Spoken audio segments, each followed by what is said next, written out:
Assalamualaikum warahmatullahi wabarakatuh. Perkenalkan, nama saya Ronda Aditya Rizky Hidayat dengan NIM 103052300037. Kali ini saya akan membahas tentang konten dari infografis yang saya buat mengenai manajemen proyek TIK. Dimulai dari apa itu manajemen proyek TIK. Manajemen proyek TIK adalah proses perencanaan, koordinasi, dan mendelegasikan tanggung jawab untuk menyelesaikan tugas yang sesuai dengan permintaan dan kebutuhan pasar. Lalu apa itu karakteristik proyek dan bedanya dengan operasional? Proyek biasanya dilakukan secara bertahap dan memiliki akhir atau penyelesaian. Proyek juga dapat berbentuk barang atau jasa yang dirancang selama masa proyek berlangsung.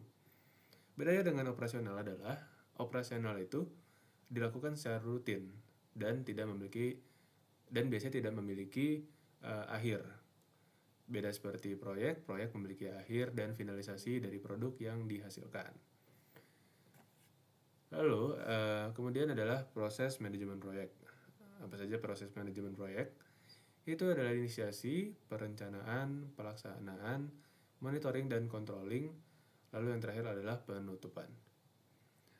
Kemudian ada jenis organisasi dari proyek, yaitu ada organisasi fungsional, organisasi projectized, dan organisasi matriks. Kemudian ada sertifikasi dari manajemen proyek ini. Yang pertama adalah PMP yang diselenggarakan oleh Project Management Professional atau Project Management Institute. Kemudian ada sertifikasi dari organisasi yang sama, yaitu PMI Project Management Ready. Nah, lalu yang terakhir adalah IMP, yaitu ini dari Indonesia ya, yaitu Ikatan Ahli Manajemen Proyek Indonesia.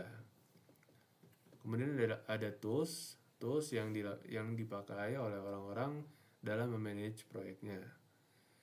Yang pertama adalah tools untuk perencanaan dan penjadwalan. Biasanya tools ini berupa chart. Yang pertama adalah WBS chart, kemudian adalah Gantt chart, lalu ada CPM.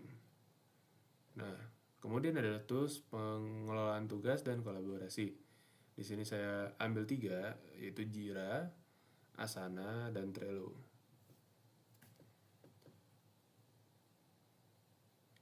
Nah, Trello itu digunakan untuk mengatur tugas dan progres. Jira ini dibantu untuk membantu software development.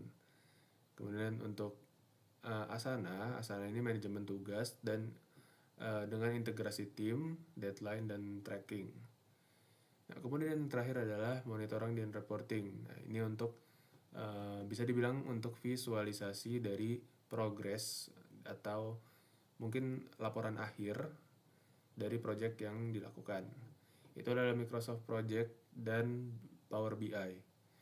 Lalu yang terakhir adalah sumber-sumber informasi dari proyek. Nah, sumber informasi proyek ini didapatkan dari beberapa sumber, bisa dari internal maupun eksternal. Kalau internal, ini biasanya berupa dokumen yang sudah ada dari proyek sebelumnya di perusahaan tersebut, atau laporan progres dari proyek itu sendiri. Jadi diambil dari proyek itu sendiri, namun progres sebelumnya. Nah, untuk eksternal ini didapatkan dari luar perusahaan atau yang melakukan proyek tersebut, seperti standar internasional dan metodologi.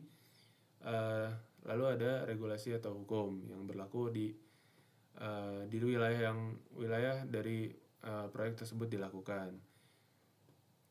Lalu ada macam-macam lagi sumber dari informasi proyek ini. Ada juga dari pengalaman atau lesson learn proyek terdahulu ya, sama kayak dari internal tadi.